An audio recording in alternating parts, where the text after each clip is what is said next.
नमस्कार प्रेक्षकांनो, लक्ष्मीच्या पावलांनी मालिकेमध्ये यंद्र भागामध्ये तुम्हाला पाहायला मिळेल की ही नैना आता राहुलच्या गळ्यात पडताना दिसणार आहे. कारण कलेने राहुल आणि नैनाचं भांडं फोडलेलं असतं. साखरपुडा होत असताना कला सगळे पुरावे सगळ्यांना दाखवते. यानंतर सगळ्यांचा विश्वास पटतो की अद्वैत आणि नैनाच्या लग्नामध्ये राहुलनेच नैनाला पळवून नेलेलं होतं आणि ते सुद्धा एका हॉटेलमध्ये नंतर राहत होते. यामुळे ही नैना प्रेग्नेंट झाली. आजोबा तर खूप भडकतात आणि राहुलला कानाखालीच मारतात. पण यानंतर मग नैना ही प्रेग्नेंट असते आणि तिचा बाप राहुल असतो.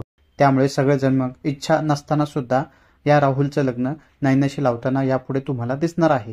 हा राहुल आणि त्याची आई या सगळ्या गोष्टींसाठी बिलकुल तयार नसते, परंतु घरच्यांच्या दबावामुळे आणि राहुलच्या सगळ्या या कारनाम्यामुळे चांदेकर कुटुंबातील सर्व सदस्य राहुलचं लग्न नैनाशी लवकरात लवकर करून देण्याचा ठरवतात. आणि आता यंद्र भागामध्ये सुद्धा तुम्हाला राहुलचं लग्न नैनाशी होताना तुम्हाला दिसणार आहे. असेच नवनवीन व्हिडिओ आणि अपडेट पाहण्यासाठी माझ्या चॅनलला नक्की सबस्क्राईब करा. धन्यवाद.